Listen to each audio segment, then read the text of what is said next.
Princess Anahita was never meant to rule. Her world was not the throne room, but the royal observatory, a tower of white marble and polished brass that kissed the clouds atop the highest peak of the citadel. While her older brother, Prince Arash, practiced swordsmanship in the dusty courtyards below, Anahita charted the celestial rivers and debated philosophy with the royal astronomer. The scent of old parchment and cooling metal was her perfume, the silent dance of distant suns, her court. Tonight, a rare comet, the Whispering Shard, was to make its passage. Anahita, her dark hair tied back with a simple silk ribbon, leaned over a vast, intricate map of the heavens, her fingers tracing constellations named by her ancestors. She was a scholar, a dreamer, content in her cocoon of knowledge. The kingdom of Parvaneh, with its sun-drenched valleys and turquoise-tiled cities, was Arash's destiny. Hers was the infinite, silent kingdom of the night sky. She felt a profound peace here, a sense of belonging that the gilded halls of the palace could never provide. A sudden, frantic pounding at the heavy oak door shattered the tranquility. It was a sound of panic, a sound that did not belong in her sanctuary. The guard who burst in was pale, his breath ragged. He did not speak of comets or stars, but of a hunting accident, of a fallen prince, and of a crown that had lost its heir. The coronation was a blur of suffocating incense, heavy silks, and the murmurs of 1,000 courtiers. The Sunstone crown, a magnificent but weighty artifact of gold and fire opals, felt like a brand of hot iron on Anahita's brow. She had traded her comfortable scholar's robes for layers of ceremonial fabric, so heavy she could barely breathe. Her brother's funeral rites had been rushed, a necessity in the face of political instability. Now, standing on the dais where Arash should have been, she saw not the faces of her people, but a sea of expectations, doubts, and ambitions. The high priest droned on about divine right and the lineage of kings, but his words were hollow to her. Her only divine right had been to interpret the heavens.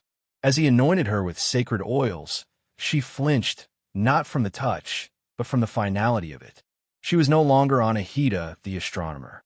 She was Queen Anahita, ruler of a kingdom she had only ever admired from a distance. As she was presented to the assembly, a fragile figure in a vast hall, she met the gaze of her father's old general, Lord Baran. In his eyes, she saw not celebration, but pity and deep-seated worry. The cheers of the crowd felt distant and forced, a sound meant for a warrior king, not a woman who found more comfort in stellar charts than in battle maps. Anahita's first meeting with the royal council was a trial by fire. Seated at the head of a long, obsidian table, she felt like a student being examined by a panel of stern, unforgiving masters. Lord Baran, the aging general, spoke of fortifying the northern passes. The treasurer, a portly man named Javid, fretted about the cost of the coronation. They spoke in clipped, military tones, using jargon and referencing treaties she had only read about in history books. They addressed her as Your Majesty, but their gazes slid past her, meeting each other's as if she were a mere figurehead. When she asked a question about the grain reserves, citing a discrepancy she'd noticed in the ledgers, they exchanged surprised, almost condescending glances. A matter for the scribes, Your Majesty, Javid had said dismissively. The true purpose of the meeting became clear when a messenger arrived, bearing a seal of black iron, the mark of Kaelen, the warlord of the Iron Peaks. He was a brutal opportunist who ruled the harsh, mountainous lands to the east. Lord Baran announced grimly that Kaelen scouts were testing their borders, smelling weakness since the death of Prince Arash. The councilmen erupted in a chorus of grim predictions and aggressive posturing. Anahita, however, remained silent, listening not just to their words, but to the fear and ambition that lay beneath them. Kaelen's envoy was exactly as Anahita had imagined, a man carved from mountain granite, with a beard like rusted wire and eyes that held a casual cruelty. He did not bow, but offered a curt nod that was an insult in itself. He strode into the throne room, his iron-shod boots echoing with an arrogant clang on the polished marble. The peace of her father's court was shattered by his presence. "Lord Kaelen," the envoy began, his voice a low rumble, sends his condolences. He recognizes the fragility of Parvaneh's position. A kingdom led by a Stargazer is no kingdom at all. He then unrolled the scroll. It was not a treaty, but a demand thinly veiled as an offer of marriage. Kaelen would take Anahita as his third wife, absorbing Parvaneh into his burgeoning empire for its own protection. In return, Anahita would be granted a comfortable life in his mountain fortress. The councilmen around her bristled, hands moving to the hilts of their swords. Lord Baran looked ready to skewer the man on the spot. The envoy smirked, enjoying their fury. He was baiting them, hoping for a rash reaction that would give his master the excuse he needed to invade. The air was thick with the threat of violence. The smell of oiled leather and cold iron a stark contrast to the fragrant blossoms in the palace gardens. All eyes turned to Anahita, the Stargazer, expecting a frightened refusal or a weak plea. Anahita let the silence stretch, the tension in the room coiling like a serpent. The envoy's smirk faltered slightly and used to a lack of immediate, emotional response. When she finally spoke, her voice was not loud, but it was clear and cold as starlight. "Tell your lord Kaelen," she began, rising slowly from the throne, "that Parvaneh thanks him for his concern. But our stability is not measured by the strength of our swords alone." She walked down the steps of the dais, a deliberate and graceful act that drew every eye. "We measure it by our harvests, the health of our people, and the depth of our knowledge." She stopped a few feet from the envoy. "You speak of fragility. I see an opportunity for enlightenment." Her counsel was stunned into silence. This was not the response they expected. "Tell your master I decline his generous offer of marriage. Instead, I offer him a gift, a detailed chart of the upcoming lunar eclipse calculated to the very second. Such knowledge, I am sure, will be of great use to a man who operates under the cover of darkness." The envoy was speechless. He had come prepared for rage, for fear, for tears, not for a calm, intellectual rebuke that subtly called his master a creature of the night. It was a dismissal so profound, so utterly unexpected, that it left him no room for argument. He could only bow, this time with a flicker of genuine confusion, and retreat. Kaelen, as expected, took the gift as the insult it was. His armies began to mass in the east. Lord Baran drilled the soldiers relentlessly, preparing for a bloody siege. But Anahita did not stay in the citadel. To the dismay of her council, she rode out, not to the northern forts, but south into the great shifting desert, with only a small, trusted retinue. She sought the nomadic tribes of the Azurai, the true masters of the desert. The Azurai did not trust outsiders, especially royalty. Anahita did not arrive as a queen demanding tribute, but as a scholar seeking wisdom. She spent her days not in a lavish tent, but sitting on woven rugs with the tribe's elders, sharing their salted tea and listening. She learned their histories, which were not written in books, but woven into the patterns of their carpets. Most importantly, she learned about the land itself. They spoke of the Glass Canyon, a narrow pass of obsidian rock that became blindingly hot at midday. They told her of the Whispering Dunes, where the wind carried sounds for miles, and of the Salt Flats, where mirages could trick an entire army. She spent her nights not in council, but under the vast, unpolluted desert sky, cross-referencing the elders' stories with her own astronomical charts, her mind working furiously, connecting ancient land lore with celestial mechanics. She was forging a new kind of weapon. Anahita returned to the citadel not with an army of nomads, but with a revolutionary idea. She summoned a terrified Lord Baran and the skeptical council to her observatory, not the war room. Unfurling the nomads' woven maps next to her celestial charts on the great table, she began to speak. Her plan was madness to them. She did not propose to meet Kaelen's Iron Legions head-on. Instead, she would use the sun itself as a weapon. She pointed to the glass canyon on the map. Kaelin's army will march at dawn to avoid the midday heat, she explained, her voice ringing with newfound authority.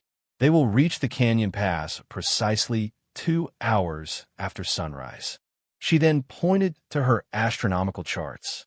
On that specific day, at that specific hour, the sun will be at an angle of 19 degrees from the eastern horizon. The canyon walls are obsidian, a natural black mirror.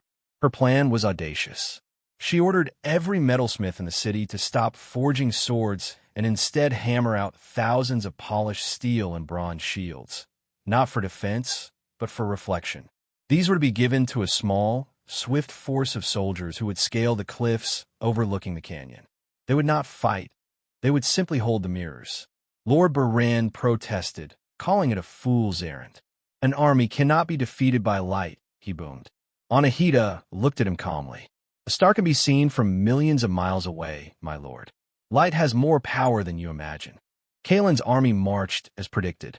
His legions, confident and disciplined, entered the dark maw of the glass canyon just as the sun began to climb. They were a river of black iron and grim intent, their war drums echoing off the sheer obsidian walls. Kaelen, on his armored warhorse, felt a surge of triumph.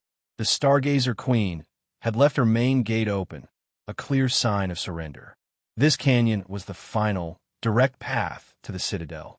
Suddenly, a horn blast, high and clear, echoed from the cliffs above. Kaelen looked up, expecting archers. He saw nothing but a strange glinting.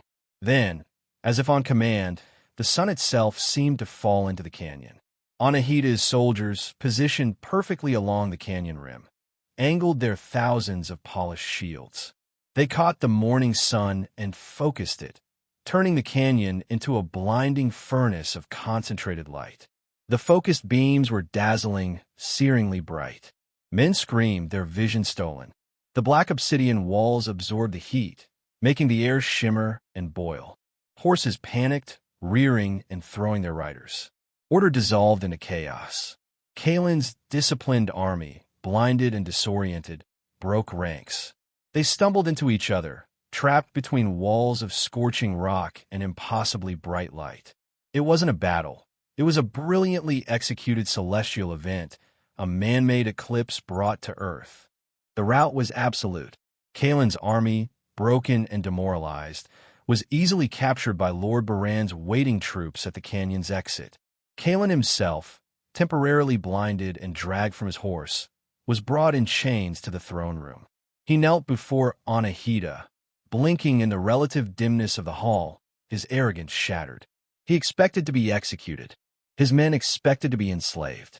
Lord Baran stood beside the throne, his hand on his sword, his face grim but filled with a new, profound respect for his queen. Anahita looked down at the defeated warlord. "You came to my kingdom with iron and fire," she said, her voice quiet but carrying the weight of her victory. "You believed knowledge was a weakness." She gestured for a guard to bring Kaelin's sword. It was a brutal, heavy weapon. She did not have it broken over a knee. Instead, she had it placed on a table beside the star chart she had sent him. "Your sword is an instrument of endings," she said. "This," she tapped the chart, "is an instrument of beginnings. It can predict the tides, guide a ship, tell a farmer when to plant. Which has more power?" She sentenced him not to death, but to spend a year working in the Royal Observatory, learning the movements of the stars. It was a fate more humiliating and more transformative than death. Her mercy was as calculated and as stunning as her strategy. Decades passed. Queen Anahita never married, nor took a king. She ruled alone, her children being the universities, libraries, and observatories that flourished under her reign. Parvaneh became known not for its army, but for its wisdom. Its greatest exports were not silks or spices, but doctors, engineers, and philosophers. The Sunstone crown sat on a head of silver hair, and the Stargazer Queen was now the Queen of Enlightenment. Lord Baran's grandchildren learned strategy from her, studying historical troop movements alongside celestial mechanics. The disgraced warlord Kaelen, after his year of forced scholarship, had returned to his own lands, not as a conqueror, but as a changed man who built his own small observatory and established trade, not war, with Parvaneh. Anahita, now an old woman, sat once more in her beloved observatory. The room was grander now, filled with students, but she still loved the quiet moments. Looking out at the glittering lights of her peaceful, prosperous city below, she saw they formed their own constellation. She had not conquered the world with a sword, but she had illuminated it with knowledge. Her legacy was not written in blood, but in the stars and in the minds of the people she had taught to look up. The kingdom she was never meant to have had become more than she could have ever dreamed.